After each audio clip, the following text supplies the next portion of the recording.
Nah sekarang masalahnya tadi itu Rasulullah itu pribadi unik. Ada ayat yang diperdebatkan.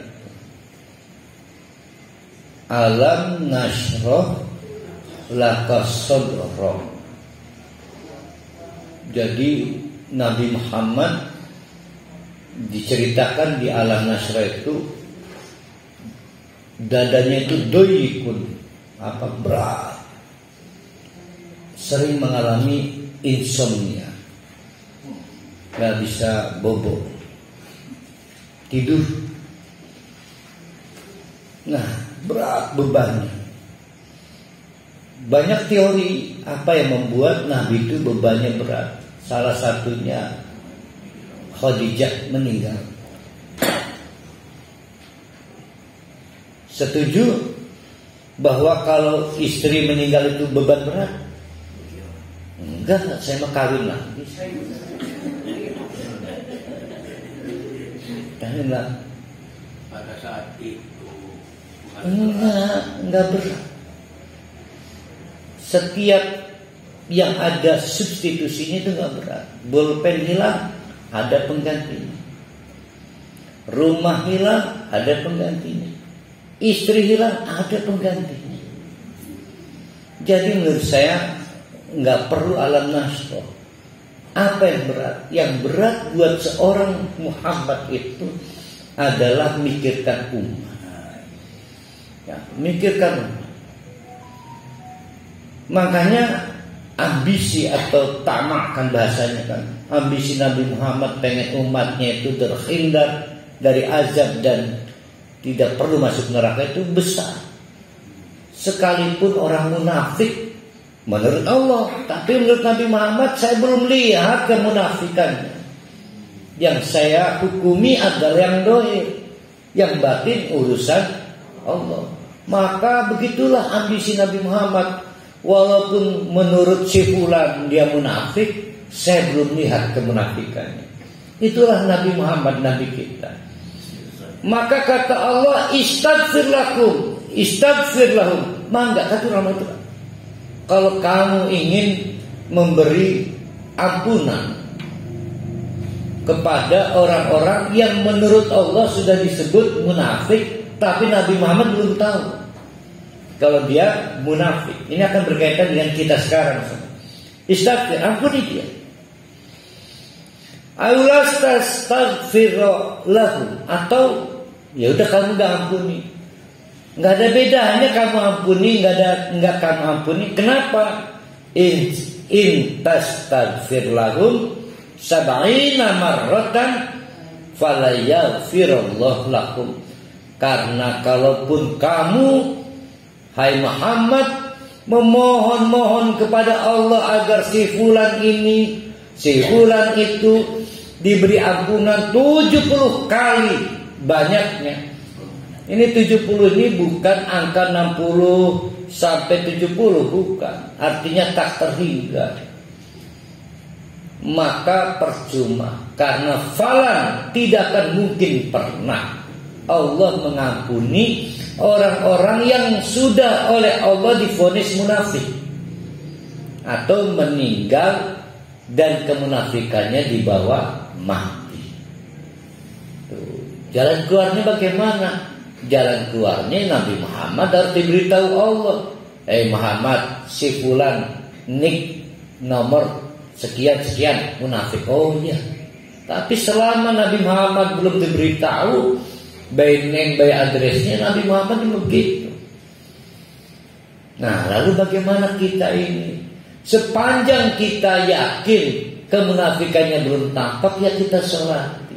Kalau meninggal, kita doakan kalau meninggal. Tapi ada mungkin nggak kita dapat mimpi, akhirnya diberitahu dia munafik. Nah, ini mimpi kita ini kan kebanyakan bunga tidurnya gitu. Ya sedikit ilhamnya Pak.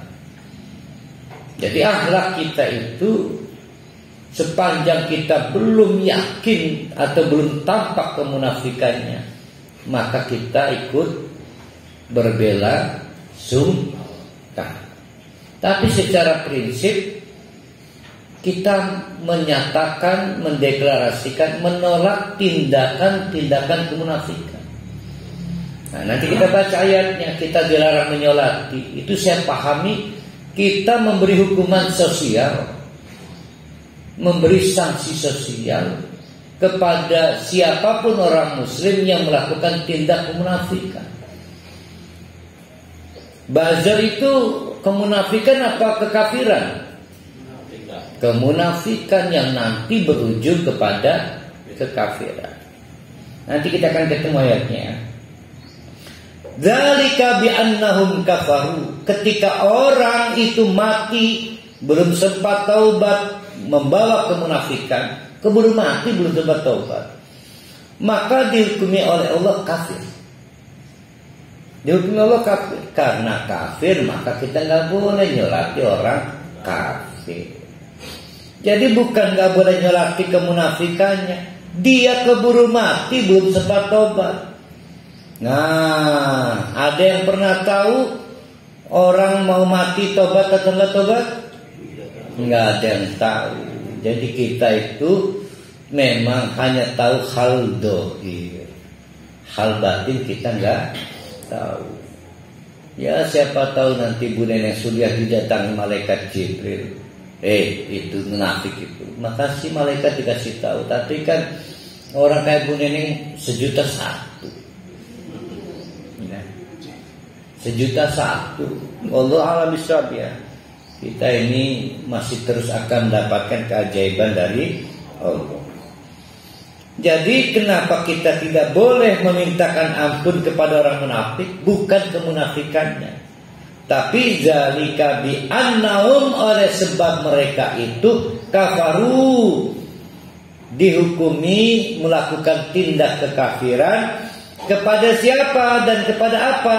Yaitu billah, kepada Allah, wa rasulihi, dan kepada Rasul Allah. Wallahu, dan adapun Allah itu la yahdil qaumal fasikin, memang gak akan pernah memberi petunjuk kepada orang yang memang fasik. Ya, fasik. Di antara ciri munafik lagi, tadi tukang mencela dan tukang mengolok-olok, adalah farihah. Senang orang munafik itu kalau tidak dibebani proyek-proyek Islam. Misal organisasi Islam, apakah itu Persis, Muhammadiyah, NU, bikin proyek bangun gedung, akhirnya dilaporkan alhamdulillah ada sahabat yang berjanji mengcover biaya 10 miliar ini dari kantong pribadinya. Itu kalau kan pada Quran, alhamdulillah, dengarkan yang paling keras itu orang munafik. Keras alhamdulillah itu. Ya, alhamdulillah, suara alhamdulillah bergema kan. Dengarkan dengan baik-baik. Yang paling munafik alhamdulillah siapa? Itu adalah orang-orang yang alhamdulillah saya nggak direpoti.